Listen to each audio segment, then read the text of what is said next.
Здравейте, приятели на моторните спортове, аз съм Румен Петков. С следващите кадри в следващите минути ще се върнем към миналия уикенд, когато в курорта Боровец завърши 34-то издание на най-престижното българско автомобилно състезание Рали България, наследник на Рали Албена. За втори път модерният ски курорт стана център на това състезание. Ето как започна всичко от самото начало в петък. Надявам се, че 35-то рали вече да бъде, и то ще зависи от вас, от още по-висша и международна категория, и така България да участва пълноценно и в много други световни състезания и категории. Още веднъж на всички, които са положили толкова труд и грижи, едно сърдечно благодаря и на добър час на всички. За официалното откриване се подредиха 53 екипажа от 7 държави, а както видяхте, гостите, хиляди хора дошли тук в Боровец, сред тях имаше известни политици, спортисти, деятели. Разбира се, не може да пропуснем патронажа на министър-председателя Симеон Сакскобургготски, който направи всичко, за да защити реномето на състезанието.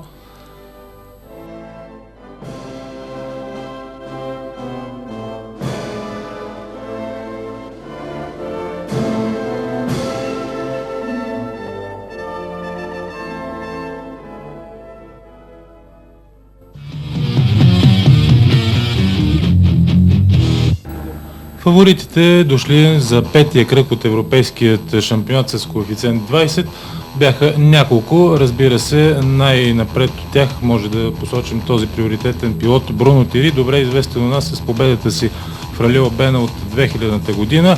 Идвам в България, за да взема максимума точки и да се доближа до водача във временното генерално класиране Мигел Кампос, каза той пред нашата камера. До момента разликата им беше 240 точки. С същия автомобил Peugeot 206 VRC у нас дойде и руснака Евгений Васин, който в участието си до момента нямаше кой знае какви успехи. Едно трето място. Не съм перфектно подготвен, но се надявам, че ще мога да се боря за лидерско място. Ще гледам да бъда максимално близо до победителя и това е моята цел и в края на шампионата. От българските герои, разбира се, не може да не посочим Крум Дончев в отсъствието на Димитър Илиев. Той беше един от фаворитите. Какво да ви кажа, автомобила ми харесва. Наистина, прогнози не обичам да правя, тъй като това е състезание, не е съвсем леко и носи своите изненади. Не мога да кажа, прогнози не искам да дам, както на всяко едно състезание. Ние идваме с една единствена цел да се борим, пък каквото стане. И за голяма радост на своите почитатели, а те не са малко, на старт ще да стане след едногодишно прекъсване Ясен Попов с Шкода VRC. Да, това е втората версия, миналогодишната версия и управлявана от Тони Гардемайстър миналата година. Сега е в един чешки отбор, който също върви много добре в чешкия шампионат, с два активни диференциала, преден и среден, с секвенционална скоростна кутия и всичко най-модерно, което съществува в момента в световния рали шампионат. Чувстваш ли се така в добра форма с тази кола и целите ти не само в това рали, ами въобще до края на сезона? Аз се чувствам в добра форма, но с тази кола може би още не. Безспорен интерес представляваш и този Citroen Saxo в група Супер 1600, управлявана от Георги Накев Матч. Колата е прекрасна, като цяло и целият екип, механици, ръководители. Всичко е от световна класа. Имам още много да работиме по колата, в смисъл да се сприятелиме и да можем да заработиме в комплект. С големи амбиции у нас дойдоха турците Вулкан и Шикинеджат Авджи като заводски пилоти на Фиат, също автомобили от Супер 1600. Целта им беше влизане в челната шестица.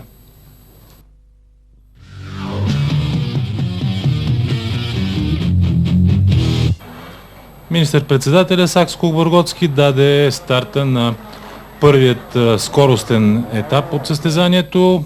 Единственият петъчен пробег, това е затворения маршрут в Боровец, най-посетената отсечка.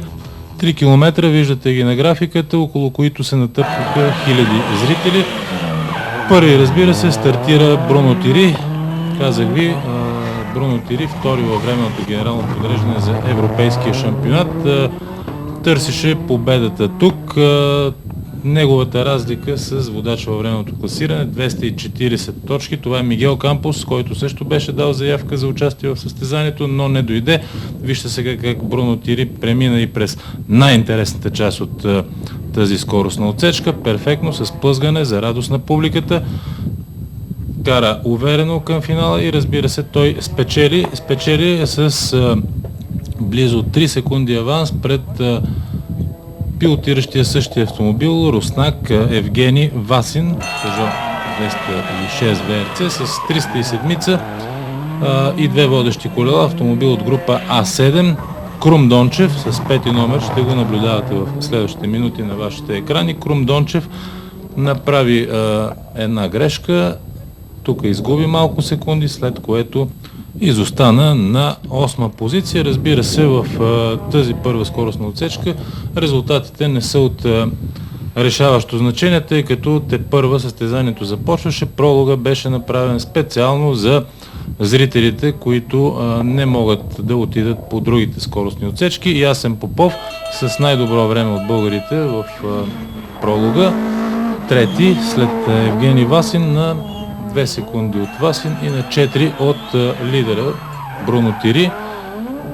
Още от тук този български пилот даде сериозна заявка, че ще бъде конкурентоспособен на своите именити съперници с по-мощните автомобили. Илия Царски също добре се справи, не само в този първи скоростен пробег, но и до края на състезанието. Неговата цел беше да завърши сред първите и той осъществи, като се върна сред елита на рали пилотите у нас, след като от няколко години той не беше виждал финала на Рали Албена. Много добри резултати показаха тези пилоти на фиатите. Това са турците, както ви казах, Вулканишик с 23 номер, пети в тази скоростна отсечка. Виждате на вашите екрани Астрата на Николай Златков, най-добрият българин от миналата година на същото рали, който приключи участието си още в първия скоростен пробег. Обаче Златков получи повреда в скоростната кутия и напусна борбата, за съжаление на своите почитатели. Това са автомобилите от група N, съответно на Иван Маринов, Георги Гераджиев, младши, виждате на вашите екрани, пилот, който вчера приключи своето участие в Рали Кипър, кръг от световния шампионат, само седмица след като завърши в Боровец, и Радослав Козлеков. Тримата се разпръснаха в класирането, както и младият Георги Янакиев, който не беше твърде убедителен, въпреки че Ситроена му вървеше перфектно още от началото на надпреварата. Виждате тук как не можа да продължи в този завой, но така или иначе, казах ви, няма нищо решаващо в тази първа скоростна отсечка. След това всичко дойде по своите места. Разбира се, имаше и такива изпълнения по време на състезанието.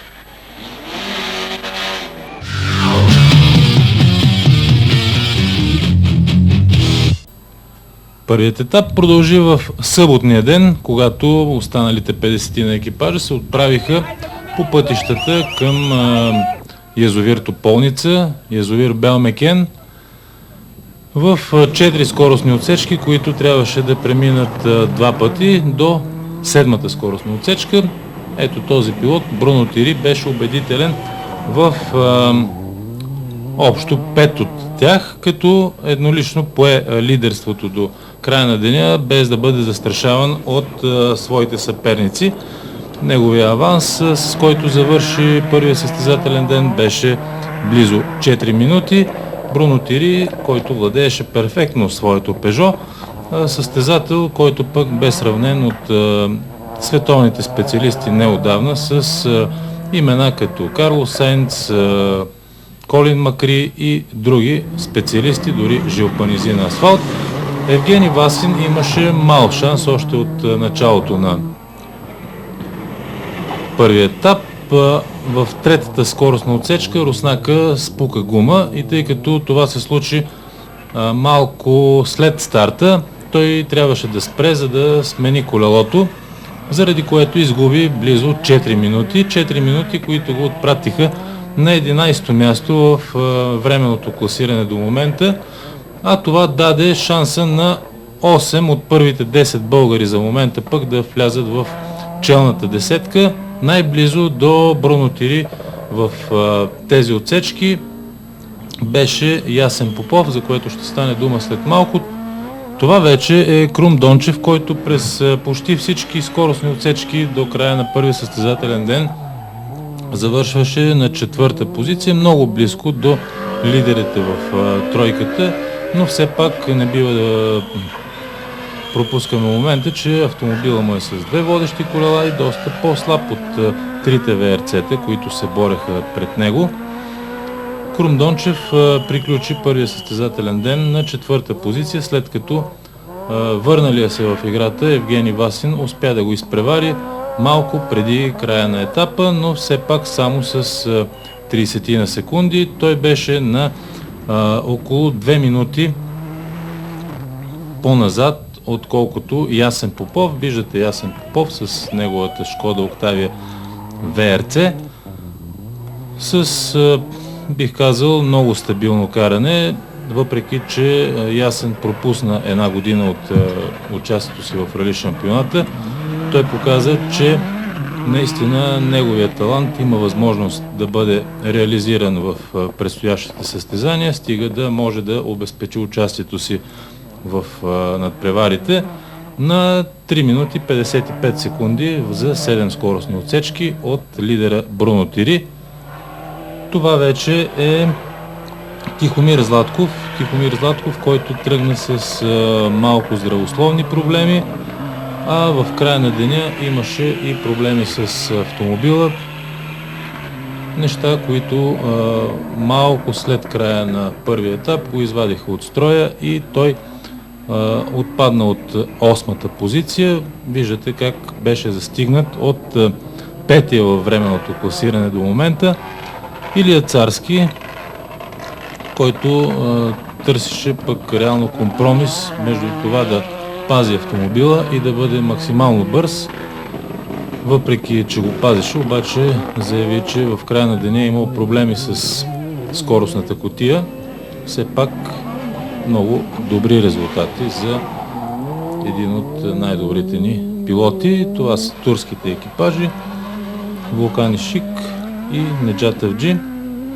Вулкан Ишик направи една грешка, която го отпрати на 10-то място във временното генерално подреждане, непосредствено след своят сънародник, а пред тях се завърза ожесточена битка за лидерството не само в група N, но и за влизане в шестицата. Това е Неджат Авджи, който, както ви казах, е на 9-та позиция.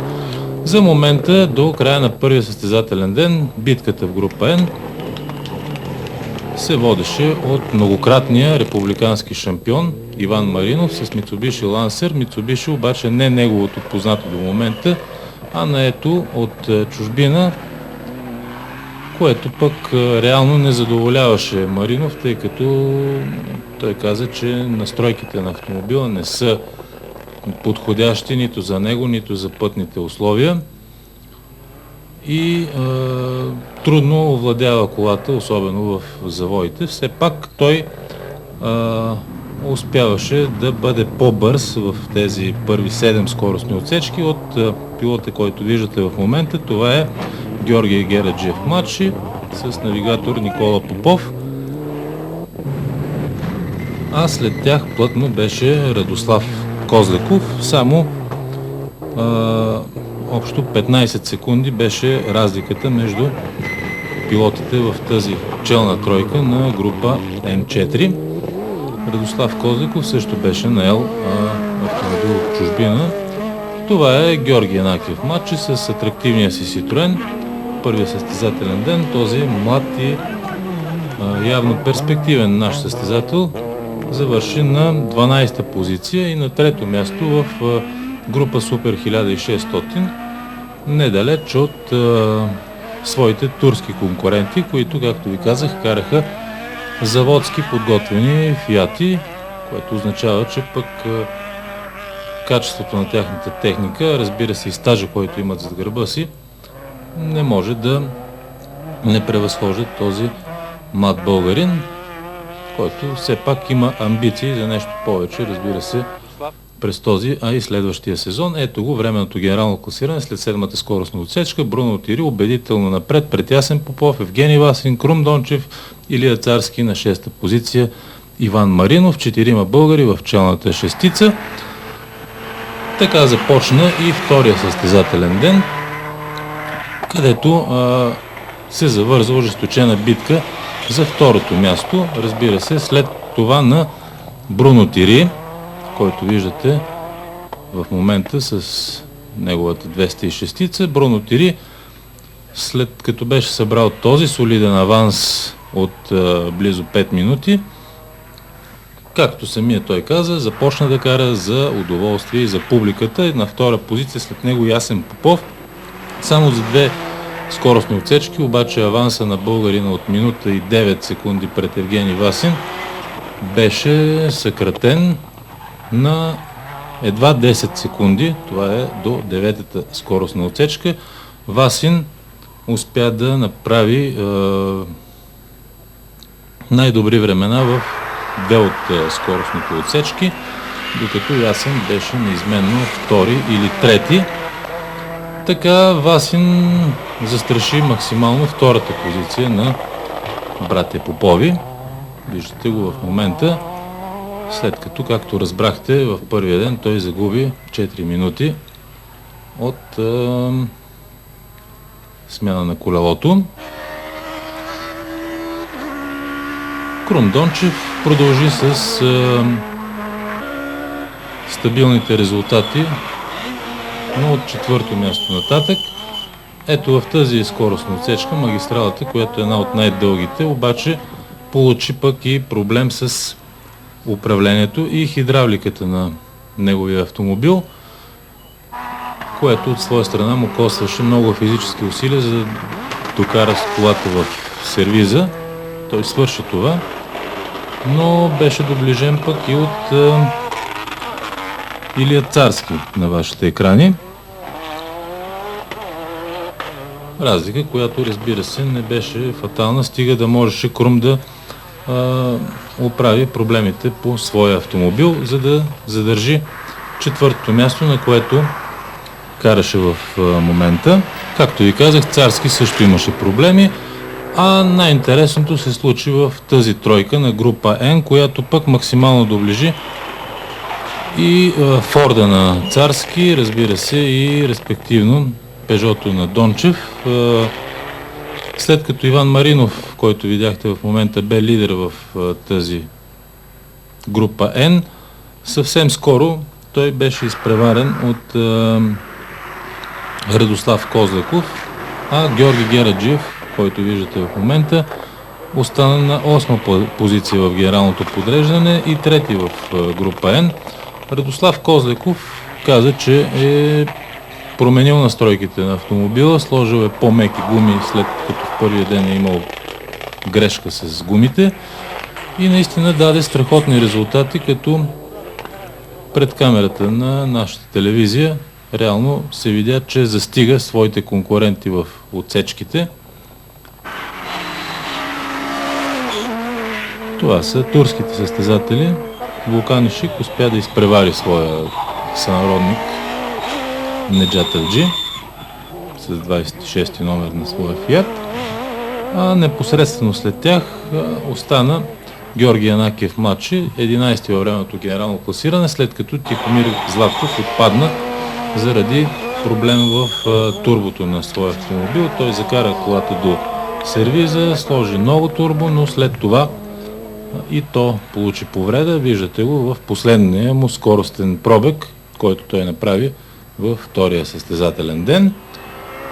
Ето го и Георги Янакиев младши. Общо 28 автомобила, стартиралите 53, се добраха до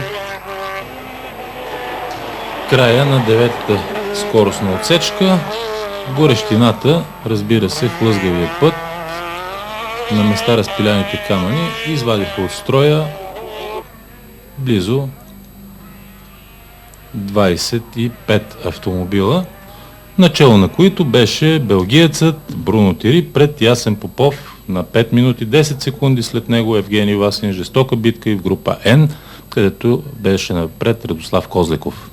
Бруно Тири пък в чудесно настроение раздаваше автографи на своите почитатели. Бруно лидер си, сякаш не даваш много газ. Не. Няма нужда да натискам, защото ние водиме с повече от 5 минути и мисля, че ще е лесно да направим грешка, ако увеличим темпото, а пък ние се нуждаем от финал, няма нужда да взимаме рискове, защото тези точки са ни важни. Без видимо напрежение и в щаба на руснаците. Но на самом деле случается все. Всичко се получава. Мисля, че може да бъдем малко по-бавни, защото ще успеем да излезем на втора позиция и ще караме по-сигурно. Ще се постараем, надявам се. Всичко наред ли е при вас? Да, нас ни устройва за сега. 10 секунди много ли са за Ясен? Да, 10 секунди са, но за нас не са много и мисля, че скоро ще бъдем втори. Да, мисля, че след следващия етап ще сме вече на трета позиция, но сутринта след първата отсечка преценихме, че просто няма как да го задържиме и по-добре да завършиме на първо место за българския шампионат, тъй като той е важен за нас. За сега европейския шампионат не ни интересува. Разбира се, беше добре да завършиме втори на Рали Албена, тъй като сме били трети вече веднъж. С счупена хидравлика в сервизния парк дойде Крум Дончев. Круме, идваш четвърти в сервизния парк, обаче с някакви проблеми. Ще успеете ли да отстраните аварията и да продължите да гоните тази позиция? Надявам се, има проблем с хидравликата. Момчета са организирали. Надявам се да успеем да отстраним проблема, за да може да продължим. Радо, страхотно каране след първите две скоростни отсечки. Днес видях как застигна твоите конкуренти, които стартираха преди тебе и вече си на 6-та позиция. Да, аз казах още вчера, че направихме една малка грешка, искаме да постигнем малко изненада, обаче се оказа изненада за нас. Сложихме ни по-твърди гуми и загубихме предната, която имахме от първите два етапа. И днеска просто с много амбиция за постигане на първо место. Имаш предвид в група N? В група N, да, в група N, да говорим за група N. Ние там имаме борба в момента с много от себе си, от нас двамата като екип. Мисля, че резултатите бяха на место. Някакви слухове се чуха, че може би има нещо нередовно по колата ти, затова си толкова бърз. Как ще отговориш на тези слухове? Значи, те винаги така като даваме газ, почват да говорят, но това ще го кажа компетентни органи. При нас всичко е точно, проблеми няма с автомобила, има комисия, комисари, след като има слухове, те ще проверят сигурно. Свобода на слово и на печат. Кой каквото иска си говори, кой каквото иска си пише. Нали? Ако му платя сега тук на любимия ми колега нещо, ще пише за мен какви ли не работи. Нали? Нека говорят, нека пишат. Пилци винаги се броят накрая. Така ли? И това ти си го учил. Това е. В оставащите отсечки на Рали България предстоеше най-интересната част. Жегата отстъпваше и на дъжда.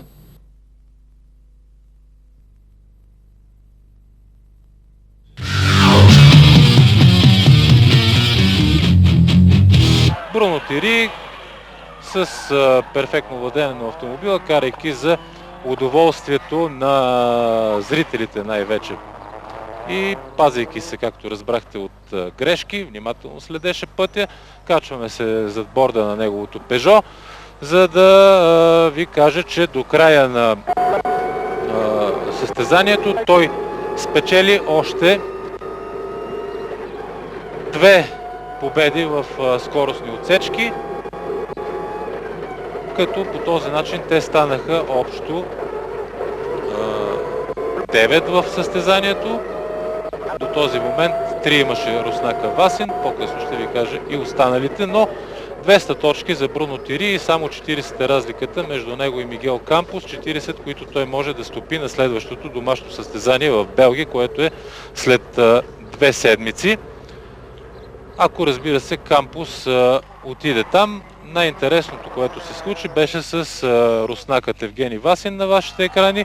Васин успя да изпревари Ясен Попов още на следващата отсечка, както се предвиждаше, и то не с малко, близо 30 секунди, 27,7 ако трябва да бъдем точни, но незнайно защо пък в 11-та Васин увеличи темпото, направи една грешка, продължи, след което се случи непоправимото за него, за щастие без сериозни здравословни проблеми, нито за него, нито за навигатора, нито за публиката. Вижте този момент. Левый 2 круто, правый 2-3 очень длинный. Правый 2-3 очень длинный. 20. Левый 2. На левый 3 длинный, внимание. Йоу, в мантинелата. Така, Васин стигна до малко преди финала на 11-та скоростна отсечка. Колата му запуши, той прехвърли мантинелата и свали каската, оставайки в дъното на класирането за Европейския рали шампионат, давайки възможност дори на Ясен Попов да го изпревари в това първенство. Ясен Попов вече почти необезпокояван зад българските пилоти, идващи зад него, излезе на втора позиция, заложи на сигурното каране, макар че успя да постигне победа в последната 13-та скоростна отсечка. Крум Попов отстрани проблемите от автомобила малко по-късно.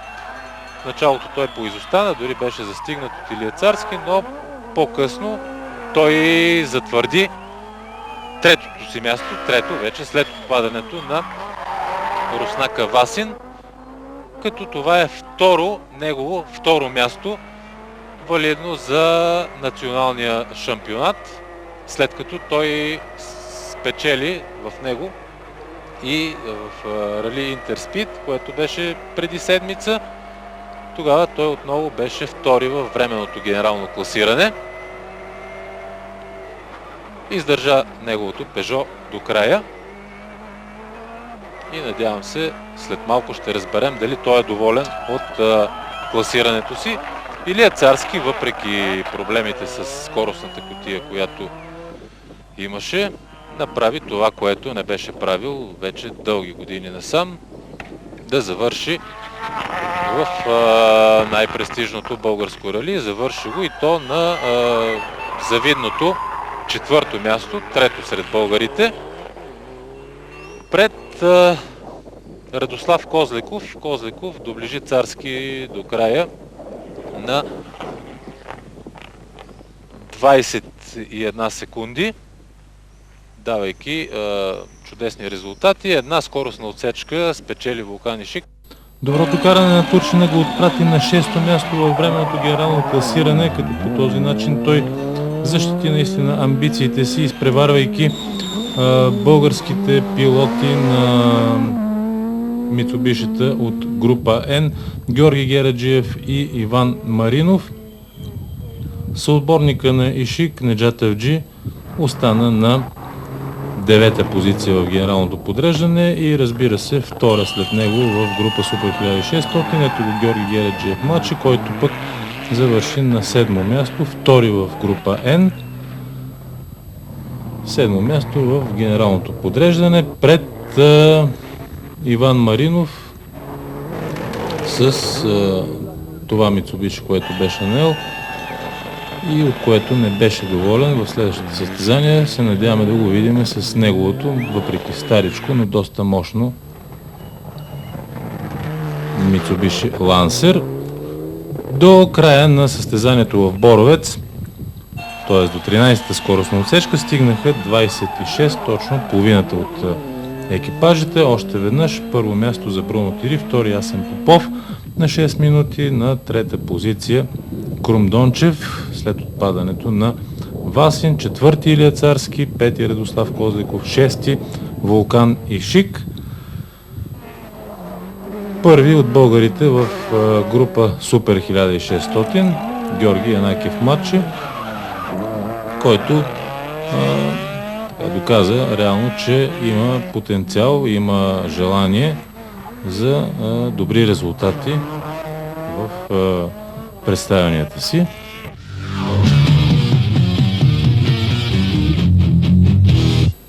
И така, победа за Бруно Тири. По този начин той се доближи само на 40 точки до временен лидер в първенството Мигел Кампос от Португалия, който не дойде у нас. Не е 100% сигурно дали ще отиде и в следващото рали и през в Белгия.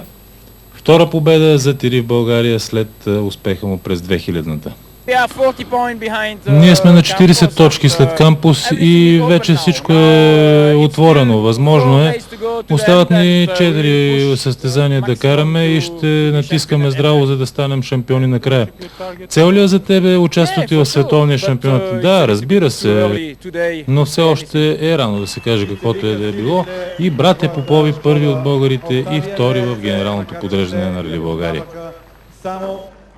Аз мисля, че Васин малко излишно така се пренапрегна. Той ни беше повел може би с 10 или 15 секунди, но мисля, че той искаше да се презастрахова за евентуално ако има някаква друга грешка да е малко по-напред.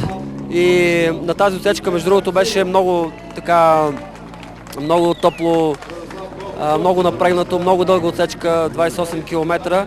И към края вече и там, където той допуснал грешката, беше страхотно напрежение, може би не е издържано напрежение. Да, имаме заснета, видяха нашите зрители.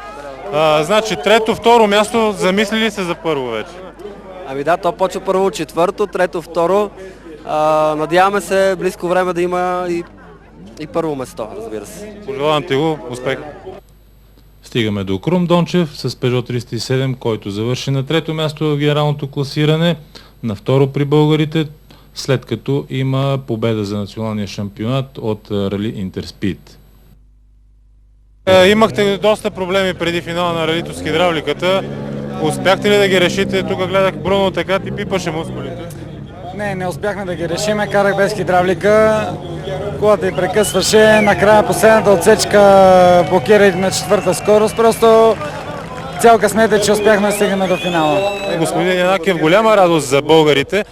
Второ и трето място, имате ли спомен от кога не са заемали българи на почетната стълбичка? Ами трябва да кажа, че това е едно голямо щастие за мене. Разбира се, аз много време го чакам това, даже исках да бъде и първото място наше, но за съжаление не можа. Чух много така добри думи, може би благодарности към вас лично за добрата организация на това състезание. Действително положихме много усилия, но в крайна сметка нашия труд беше увенчан с едно супер рали и аз мога да кажа, че може би от 34 ралита, 34 години, това е най-доброто рали, което поне аз така мисля.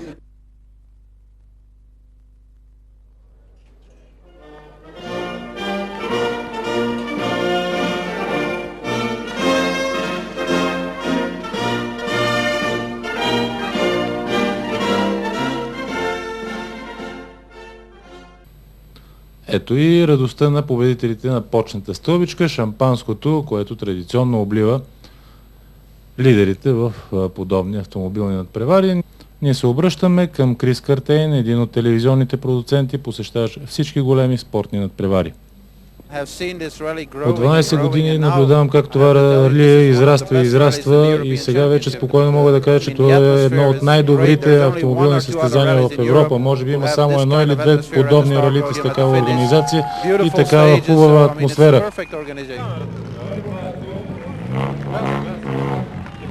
Това ще бъде първата крачка към една световна купа. Искам да благодаря специално на господин Георги Янакиев за организацията, която е направена, на всички спонсори, които участваха и разбира се на екипите, които участваха и състезателите.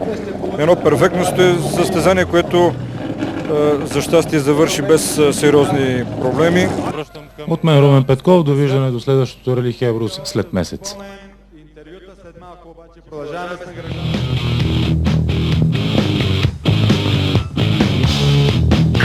Thank you.